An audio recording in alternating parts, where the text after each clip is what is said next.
Whether you're designing your book cover yourself or you're hiring someone to design your book cover for you, it's important to understand what makes a book cover good and what makes a book cover bad. In a previous video, I talked about 5 mistakes you are probably making in your book cover design, and while that covered a lot of the basics, today I wanted to talk about 5 more mistakes that you might be making in your book cover design.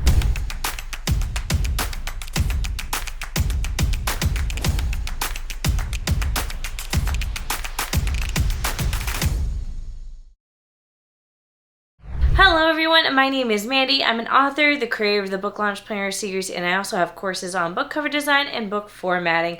I make weekly videos on the business of being an author, so if that's something you're interested in, make sure to subscribe and hit that bell notification icon so you never miss a new upload.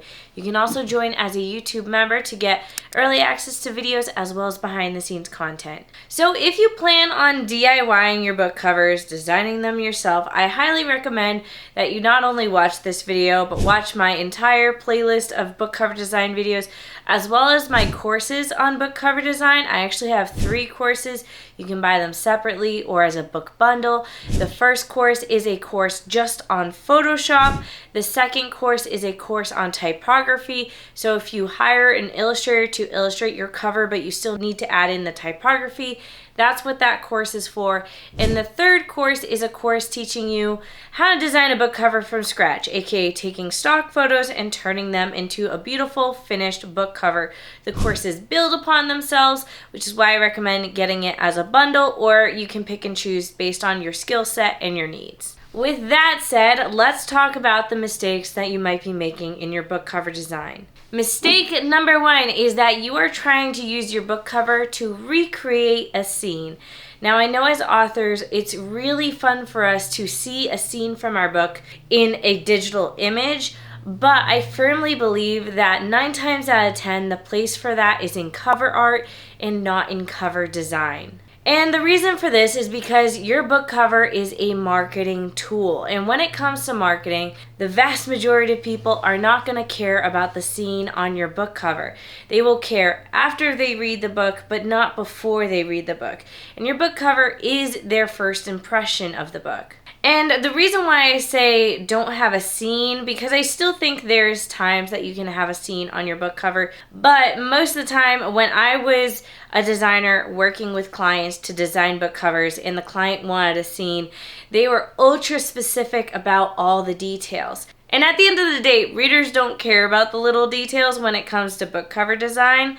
It just needs to sell the book, and it needs to be true to the book and the story, but it doesn't necessarily need to recreate a scene. So if you want to recreate a scene, hire a character illustrator to recreate a scene.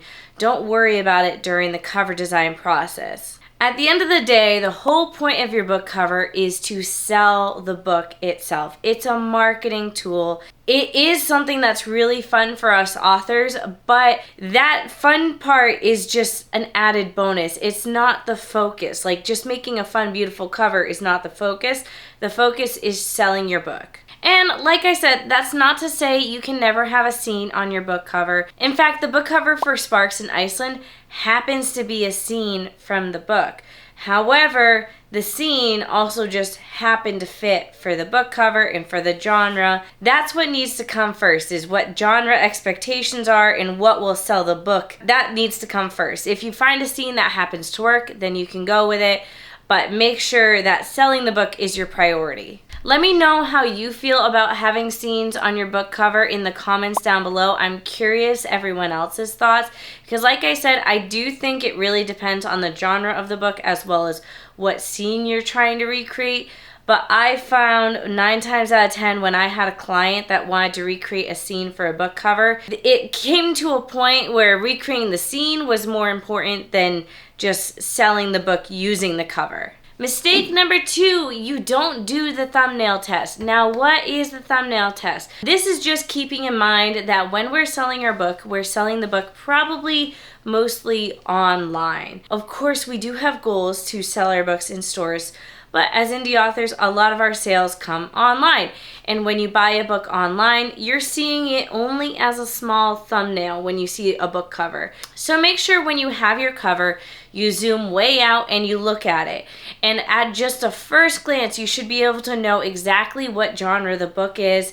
You don't necessarily need to be able to read the text, but it is helpful to be able to read the text. But the most important part of the thumbnail test is just being able to get a quick glance and being like, yep, that's a romance, or yep, that's fantasy, sci-fi. It should be evidently clear just by a quick glance at the thumbnail of the book cover. And on that same thread, I also highly recommend that you create a Pinterest board of other covers in your genre, of comp titles, and then add your book to that Pinterest board, move it around, see if it blends in well, but also still sticks out in a good way. Because here's the tricky part, is that you want to fit in with the rest of your books in your genre. You want to look like you deserve to be there, but at the same time, you want the cover to be pretty and cool enough that it still kind of is eye-catching and doesn't really blend into the background. Mistake number 3 is that your text is flat. And this is something I see especially beginner cover designers doing just because they don't have the skill set to create 3-dimensional text. And I truly believe that the text on your book cover is what sets an amateur designer apart from a professional designer. Because this is the thing that makes the text pop and the book cover overall look really polished. Now, what do I mean when I say making sure your text isn't flat? Basically, what I mean is when you're designing your book cover, you don't just slap text on it and walk away. There's actually a lot of editing that you can do to text in Photoshop. You can add drop shadows, you can add a glow, an outline, so many other things. Photoshop has like a layer effects feature that you can endlessly edit the look of your text. And using these features, you can make your text look like metal, you can make it look like neon lights, you can make it look almost burnt, or even have like this fake foil effect. And that's just by editing the text layer in Photoshop. This is something I teach a lot in my book cover design courses, in both the typography course as well as the actual cover design course. So make sure you check those courses out if you haven't yet already. And the reason why I say it's super important to do these special effects to your text is because it just makes them look better. So let me give you an example. Here is my book cover for Sparks in Iceland. Now, I didn't do a whole lot to the text, but here is also my book cover without any effects to the text. Not only does some of the type start to fade into the background and make me be like, oh, I might want to change the color of the text, but it just looks really flat, and that's what I mean. So I just did subtle things like drop shadows, and the drop shadows are so subtle that as a reader, you don't even notice them until they're gone.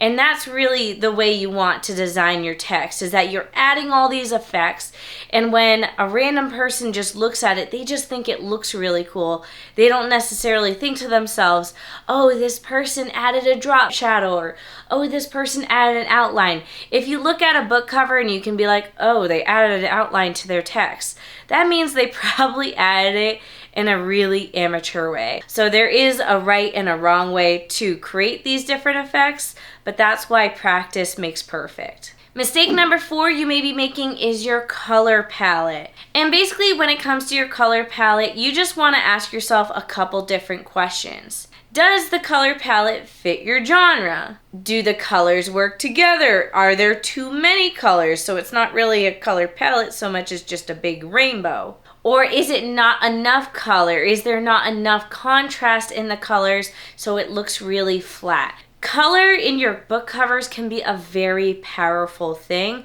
so make sure you do your proper genre research and make sure that your design is cohesive at the end of it all. And mistake number 5 is that your hierarchy is wrong. Now, hierarchy is like what information is the most important. So when you first glance at a book cover, what's the first thing you notice? Is it going to be the author's name? Is it going to be the title of the book? Or is it going to be the image on the book?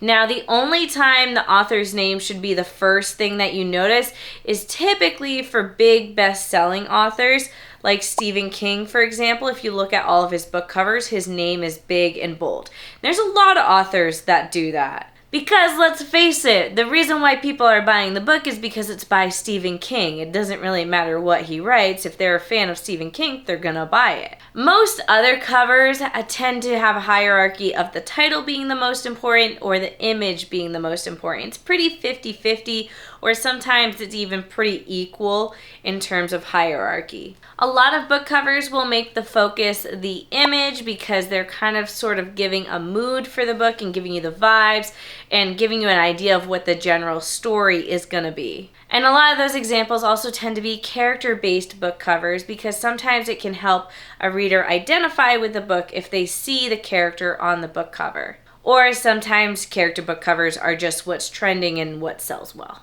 Then there's also the text-based book covers where the text is kind of an image within itself. Where, yes, there's imagery happening in the background, but the real star of the show is just the text. And the text is done and designed so beautifully that the text basically acts as its own image. And that's an art within itself. It's an art that I have slightly attempted sometimes, but have never really gotten the hang of. You have to be very specialized in typography to be able to create that sort of design.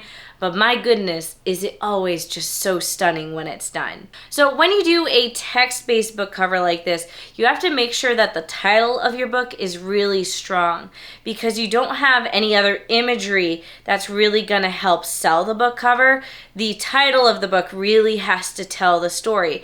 Of course, the typography is still gonna be beautiful, but you have to make sure you have a really strong book title because sometimes you can get away with a meh book title by having a really strong book cover design with imagery that does the rest of the talking that the book title maybe didn't do. But this is what I mean when I say hierarchy is really important. You have to ask yourself, what's the thing that's going to sell the book cover the best? The fact that it's by this author, the fact that this image is on the book cover, or the fact that this title is this title. Whichever you think is the most important is the thing you want to highlight in your book cover design, and typically the thing you want to make biggest in your book cover design. So it's the thing that your eye is drawn to. So that is going to be it for this video. If you want more videos on book cover design, again, I have an entire playlist here on YouTube where you can watch time lapses of me designing covers. You can watch more videos with tips, and then you can also check out my book cover design courses. Otherwise, I will see you all in the next video.